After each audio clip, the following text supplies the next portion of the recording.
Bismillahirrahmanirrahim. Medali emas dinanti-nanti, elok disimpan berhati-hati.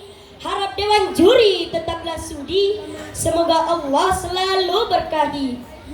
Assalamualaikum warahmatullahi wabarakatuh.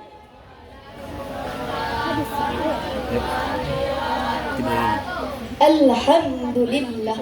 Alhamdulillahilladzi ja'ala al-qalamu muhibbatu lil kitab wal kitabatu lil qira'ah wal qira'atu lil ma'rifah wal ma'rifatu lil ibadah wal ibadatu lillahi ta'ala.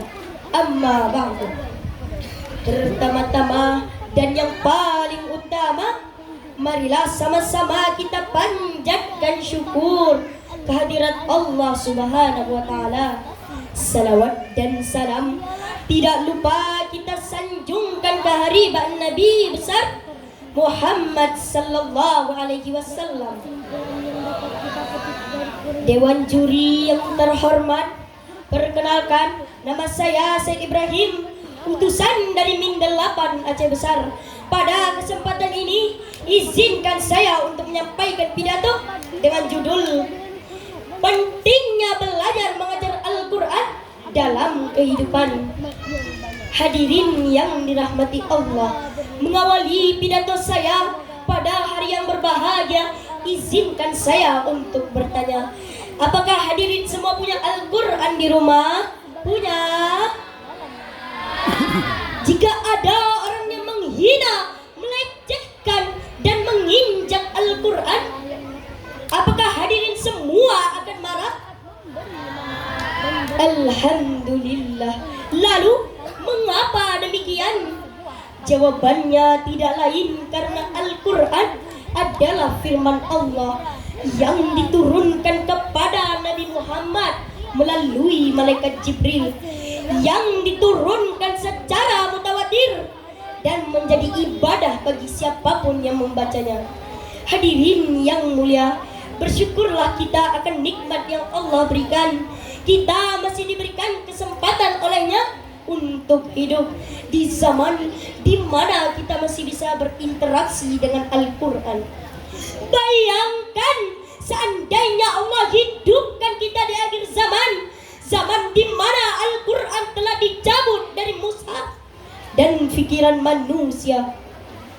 Rasulullah sallallahu alaihi wasallam bersabda, Islam akan hilang sebagaimana hilangnya perhiasan pada pakaian, sehingga tidak diketahui lagi apa itu puasa, tidak juga salat, tidak juga haji, tidak juga sedekah. Kitabullah Al-Quran akan diangkat pada malam hari sehingga tidak tersisa satu ayat pun. Yang tersisa hanyalah beberapa kelompok manusia. Hadis riwayat Ibnu Majah. Oleh karena itu, untuk menjaga kelestariannya, Al-Quran membutuhkan manusia-manusia yang mempelajari dan mengajarkannya, sebagaimana sabda Nabi yang diriwayatkan dari Utsman bin Affan radhiyallahu anhu, khairukum man ta'allama al-Qur'ana wa 'allamahu. Sebaik-baik kalian adalah orang yang belajar dan mengajarkan Al-Quran. Lalu, apa saja keutamaan belajar mengajar Al-Quran? Berpedoman kepada Al-Quran dan hadis Nabi, maka keutamaannya adalah: pertama, orang yang belajar mengajar Al-Quran disebut menyerupai para malaikat dan rasulnya. Mengapa demikian? Karena Jibril alaihissalam adalah guru pertama kali yang mengajarkan Al-Quran kepada Rasulullah. Dimulai wahyu pertama surah Al-Alaq ayat 1 sampai 5. Bismillahirrahmanirrahim. Iqra bismi rabbikal ladzi khalaq. Khalaqal insana min 'alaq. Ila akhiril ayah. Maka betapa Allah memuliakan orang yang belajar mengajar Al-Quran hingga hingga menyamakan derajatnya dengan para malaikat dan rasulnya. Maka cukuplah ini menjadi kemuliaan dan kebanggaan bagi kita semua. Kedua, orang yang belajar mengajar Al-Quran lebih baik dari semua kekayaan yang ada di dunia. Hadirin, tidak mengapa kita dianggap ketinggalan zaman karena mempelajari Al-Quran. Karena inilah amalan jariah yang akan menemani kita di dalam kuburan. Terakhir, keutamaan belajar mengajar Al-Quran sebagaimana sabda Rasulullah sallallahu alaihi wasallam. Sesungguhnya Al-Quran itu akan menemui ahlinya pada hari kiamat ketika kuburnya telah terbelah dan diberikan kerajaan di tangan kanannya dan keabadian surga di tangan kirinya, dan dikenakan mahkota kebesaran di atas kepalanya, dan dikenakan bagi kedua orang tuanya dua pakaian yang teramat indah yang tidak dapat dipikul oleh penduduk bumi. Hadirin, sebagai kesimpulannya, pepatah masyhur Arab mengatakan, jika kalian menginginkan ilmu, maka gelarlah Al-Quran, karena di dalamnya terdapat ilmu orang-orang terdahulu dan yang akan datang.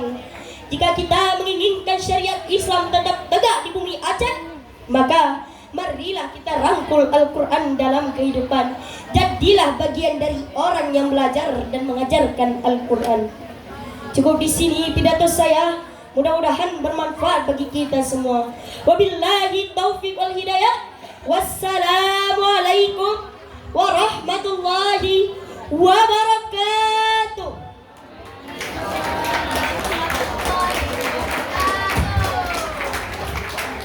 Peserta yang baru saja tampil merupakan utusan dari Min 8 Aceh Besar.